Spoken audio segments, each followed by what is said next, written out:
It was a sweltering Tuesday evening in the bustling city of Lagos when the police checkpoint at Ojulegba Junction flagged down a gleaming silver Range Rover. The tinted windows screamed wealth, the kind that made heads turn in this chaotic city where money spoke louder than prayers. But what caught Inspector Chikwudi's attention wasn't the car's shine. It was the tip-off that had come through the station's hotline barely an hour ago. A shaky voice, barely above a whisper, had said, "Check that silver Range Rover. Something evil is inside. God help us." The car slowed to a stop, its engine purring like a contented lion.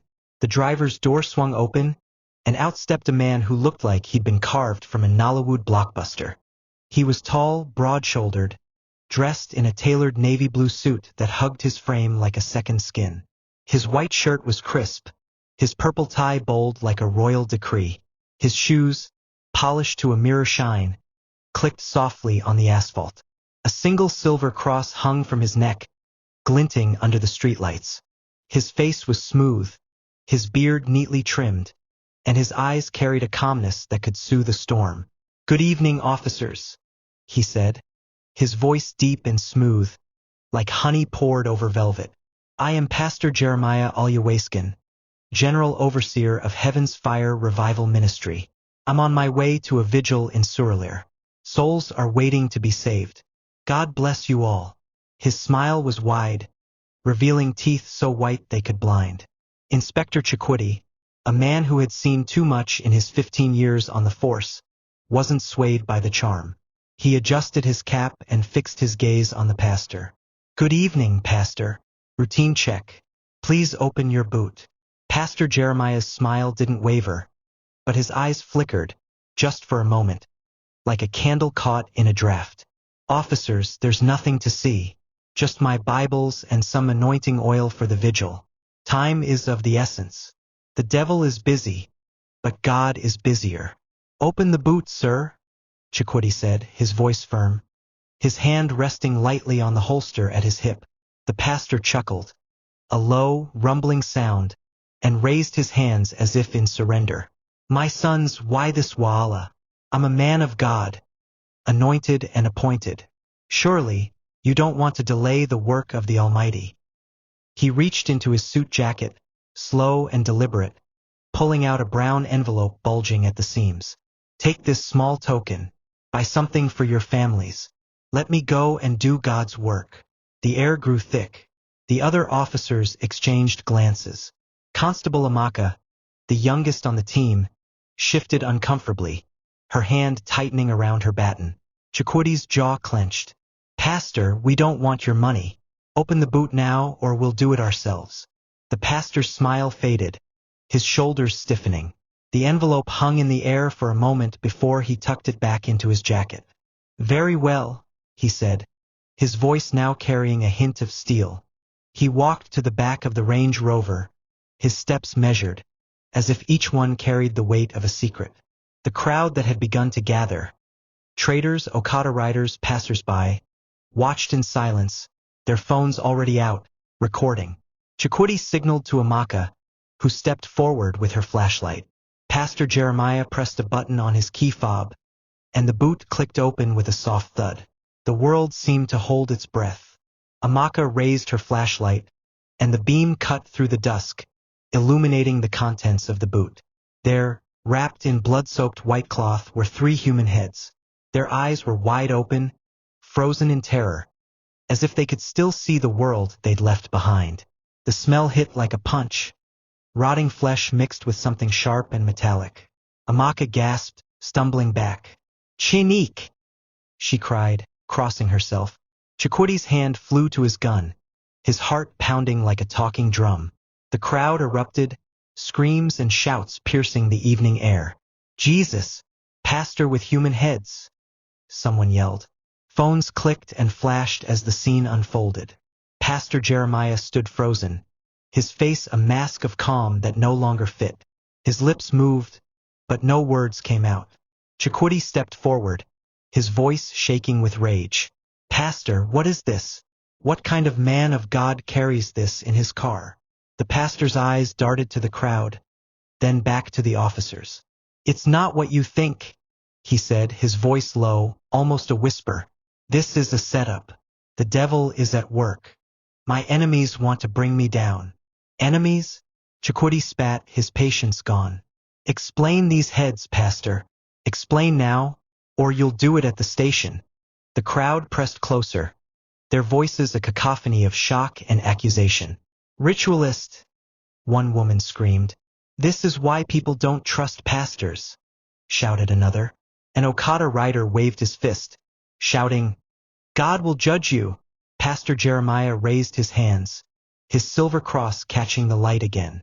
Calm down, my people, he said, his voice regaining some of its earlier charm. This is a test of faith. The devil is a liar. I am a servant of God, and I will not be shaken. But Chakoti wasn't listening. He motioned to his team. Cuff him, take him to the station, and secure this vehicle. Nobody touches anything until forensics arrives. As the handcuffs clicked around Pastor Jeremiah's wrists, his calm facade began to crack. His eyes darted to the boot, then to the growing crowd, and finally to the sky, as if searching for divine intervention. The officers moved quickly, pushing back the onlookers as sirens wailed in the distance. The rain began to fall again, soft at first, then heavier, washing the blood from the cloth in the boot into the gutters of Ojulegba. What was Pastor Jeremiah hiding? Who were the victims, and how had their heads ended up in his car? The city of Lagos buzzed with questions, and the night was only just beginning. The rain poured harder now, turning the streets of Ojulegba into a shimmering maze of puddles and reflections. The silver Range Rover sat like a cursed monument under the flickering streetlights, its boot still open, the ghastly contents drawing gasps and prayers from the growing crowd. Pastor Jeremiah, hands cuffed behind his back, stood tall despite the chaos, his face a strange mix of defiance and serenity. Inspector Chakwoti's voice cut through the noise like a machete. Move him to the van, he barked, his eyes never leaving the pastor. Constable Amaka, still shaken, grabbed the pastor's arm, but her grip faltered when he turned to her. His eyes, deep and piercing, seemed to look straight through her soul. My daughter, he said softly, do not be part of this injustice. The Lord sees all. Amaka shivered, her fingers tightening on her baton, as she pushed him toward the police van. The crowd jeered, some hurling insults, others whispering prayers, their voices a chaotic chorus under the drumming rain. At the Area F police station, the air was thick with tension. The news had spread like wildfire across Lagos, and by the time the van pulled in, a swarm of reporters, bloggers, and curious onlookers had gathered outside. Camera flashes lit up the night as Pastor Jeremiah was led inside, his suit now soaked, his silver cross dangling like a silent witness. Inside the station, the fluorescent lights buzzed, casting harsh shadows on the cracked walls. Chakoti sat across from the pastor in the interrogation room, a single metal table between them. Amaka stood by the door, her notepad trembling in her hands. Pastor Jeremiah Alyawaskin, Chakoti began, his voice low but heavy with authority. 3 human heads in your car. Fresh. Bleeding. You say it's a setup. Start talking. Who are these people? How did their heads end up in your boot? The pastor leaned back in his chair, his cuffed hands resting calmly in his lap. His lips curved into a faint smile, as if he were about to deliver a sermon. Inspector, you are a man of the law, but I am a man of God. The devil is cunning. My ministry has grown too big, too powerful. I have enemies, spiritual and physical, who will stop at nothing to tarnish my name. Those heads? Planted. I swear by the God I serve. Chakoti slammed his fist on the table, making Amaka jump. Planted? By who? You expect me to believe someone sneaked 3 human heads into your car without you knowing? You, a man of God, didn't sense the devil's work. His voice dripped with sarcasm. Pastor Jeremiah's smile didn't waver. The devil works in mysterious ways, Inspector, but God is greater. I was at my church in Acacia this afternoon, preparing for the vigil. I drove straight from there to Suralere. I didn't stop anywhere. Someone must have tampered with my car while it was parked. Chukwudi leaned forward, his eyes narrowing. You're saying someone broke into your Range Rover, planted 3 human heads, and locked it back up, all without you noticing? Pastor, you're testing my patience. The pastor's gaze didn't flinch. With God, all things are possible. But the devil also has his agents. Check my church. Check my enemies. There's a man, Prophet Ezekiel of Divine Glory Assembly. He's been after my congregation for years. He's jealous of my anointing. Start with him. Amaka scribbled the name in her notepad, her heart racing. She'd heard of Prophet Ezekiel, a rival pastor whose megachurch in Yaba was known for its lavish miracles and fiery crusades. The rivalry between Heaven's Fire Revival Ministry and Divine Glory Assembly was no secret in Lagos. Social media was littered with their subtle jabs, each accusing the other of fake miracles or questionable wealth. Could Ezekiel really be behind this? Chukwudi leaned back, rubbing his temples. We'll check your story, Pastor. But for now, you're not going anywhere. Those heads, they're at the lab. We'll know soon enough who they are and how long they've been dead. If your story doesn't add up, not even your God will save you from this. As the interrogation continued, outside the station, Lagos was ablaze with rumors. Ex-posts flew back and forth, hashtags like hashtag pastor with heads and hashtag heavenfire scandal trending within hours. A grainy video of the boot being opened had already gone viral, shared by an Okada rider who'd been at the scene. Bloggers were digging into Pastor Jeremiah's past, unearthing stories of his meteoric rise from a small prayer group in Ikorodu to a megachurch empire with branches in London and Dubai. Some called him a miracle worker, others a conman. But human heads? This was a new level of darkness. Back in the station, Amaka's phone buzzed with a message from her cousin, a nurse at Lagos University Teaching Hospital. Amaka, be careful. I heard something about those heads. They're not normal. The lab people are scared. Something is off. Amaka's stomach churned. She glanced at Pastor Jeremiah, who was now humming a hymn under his breath, his eyes closed as if in prayer. What kind of man could stay so calm with such evil tied to his name? Chukwudi stood, signaling the end of the session. Lock him up, he told the officers outside, and get me everything on this prophet Ezekiel. I want his file on my desk by morning. As the pastor was led away, he turned to Amaka, his voice soft but chilling. My daughter, pray for discernment. Not everything is as it seems. The station fell quiet, but the city outside roared with questions.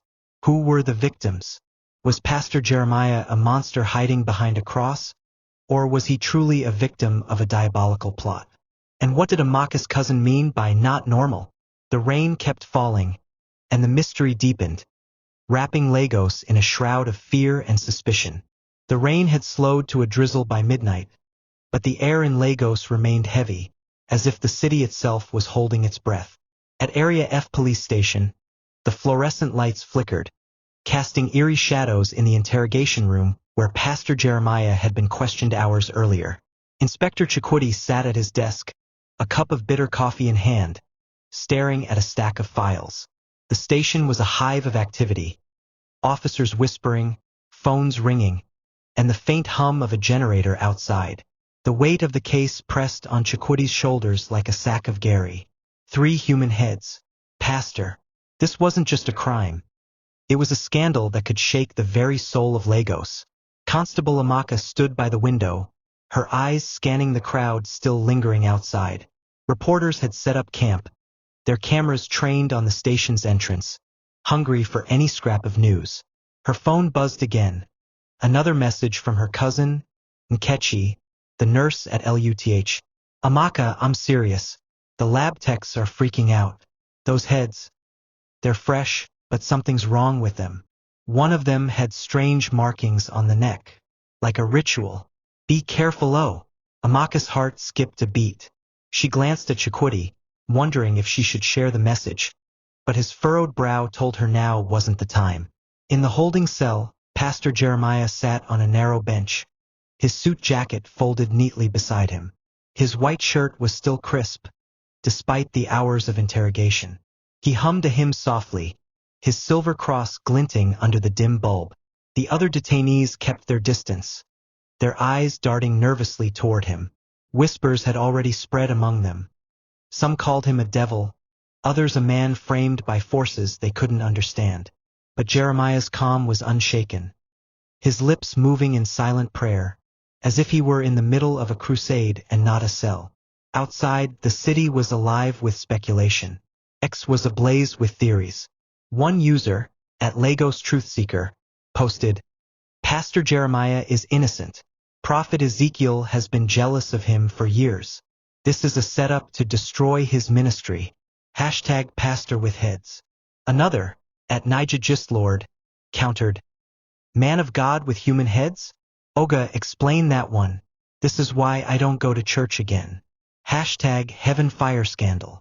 A blurry photo of the pastor being led into the station was shared thousands of times, each retweet adding fuel to the fire. Back at the station, Chikwudi's phone rang. It was Sergeant Okon from the forensics team. "Sir, you need to hear this," Okon said, his voice tight. "We've got preliminary results on the heads. They're fresh, less than 24 hours old. But there's something strange. The cuts are clean, almost surgical, and one of the heads has symbols carved into the skin. We're still trying to figure out what they mean, but it's not ordinary." Chikwudi's grip on the phone tightened. "Symbols? Like what?" "Like occult markings. Circles, lines, something that looks like a snake eating its tail. We're consulting an expert, but this is deep, sir. I've never seen anything like it." Chikwudi hung up, his mind racing. He turned to Amaka. "Get me everything we have on Prophet Ezekiel, now, and call the church Heaven's Fire. I want to know who was with Pastor Jeremiah today and where he was before the checkpoint." Amaka nodded, her fingers already typing on her phone to pull up records. But her thoughts kept drifting to Nkechi's warning. Ritual markings? This was no ordinary crime. She remembered the stories her grandmother used to tell her about dark juju, about men who sold their souls for power and wealth. Could Pastor Jeremiah be one of them? Or was he, as he claimed, a victim of a grand conspiracy? By dawn, the station had a new visitor, Sister Mercy, the assistant pastor of Heaven's Fire Revival Ministry. She was a petite woman with a stern face, her head wrapped in a bright ghillie that seemed to defy the gloom of the station. She carried a Bible in one hand and a bag of bottled water in the other, insisting they were for her pastor. Chikwudi allowed her a brief visit under supervision, hoping she might let something slip. In the cell, Sister Mercy knelt before Pastor Jeremiah, tears streaming down her face. "Pastor, why is this happening? The church is in chaos. People are saying terrible things. They're calling you a ritualist." Jeremiah placed a hand on her shoulder, his voice steady. "Mercy, my daughter, fear not. The Lord has allowed this trial to test our faith. The truth will come to light. Tell the congregation to pray. The devil is a liar." The officer supervising the visit, Constable Musa, leaned closer, pretending to adjust his belt but listening intently. Sister Mercy lowered her voice. "But Pastor, the elders are worried. They're asking about the prophecy you gave last month, about the sacrifice for greater glory. People are twisting it now, saying it's connected to this." Jeremiah's face hardened for a split second, but his smile returned like a mask. "Mercy, the devil twists the word of God to confuse the righteous.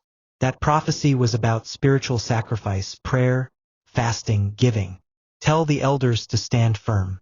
And watch Prophet Ezekiel. He's behind this." Musa made a mental note, his suspicions deepening. As Sister Mercy left, she handed Chikwudi a flyer for the upcoming vigil, her eyes pleading. "Inspector, Pastor Jeremiah is a good man. He's saved thousands of souls. Please, find the truth." Chikwudi took the flyer but said nothing. His mind was on the symbols Okon had described. He'd seen enough in Lagos to know that wealth and power often came with dark secrets. Was Pastor Jeremiah a saint, a sinner, or something in between? And what about Prophet Ezekiel? The rivalry between the two pastors was legendary, but could it really lead to something this sinister? As the sun rose over Lagos, the city buzzed with new rumors. A leaked audio surfaced on X, allegedly of Pastor Jeremiah praying in tongues over sacred items in his church. The voice was distorted, the source unclear, but it sent shockwaves through the city. Meanwhile, Amaka's phone buzzed again. Nkechi's message was short but chilling. Amaka, one of the heads. They identified it. Someone from the church. Be careful.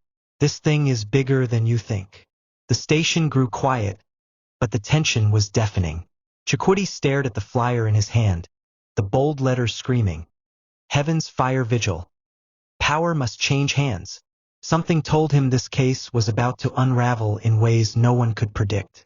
The sun climbed higher over Lagos, its heat intensifying the chaos that gripped the city. Area F police station was a fortress under siege. Reporters, bloggers, and angry protesters crowded the gates, their voices a cacophony of demands for justice. Inside, Inspector Chikwidi's desk was buried under files, photos, and a hastily scribbled note from Constable Amaka. Victim identified Sis. Grace, church choir leader. The revelation hit like a thunderbolt. Sister Grace, a beloved member of Heaven's Fire Revival Ministry, known for her angelic voice and fervent prayers, was one of the heads found in Pastor Jeremiah's boot. The other two remained unidentified, but the occult markings on their necks haunted Chikwidi's thoughts. Amaka burst into the room, her face pale. Sir, we've got something. The church's CCTV footage from yesterday.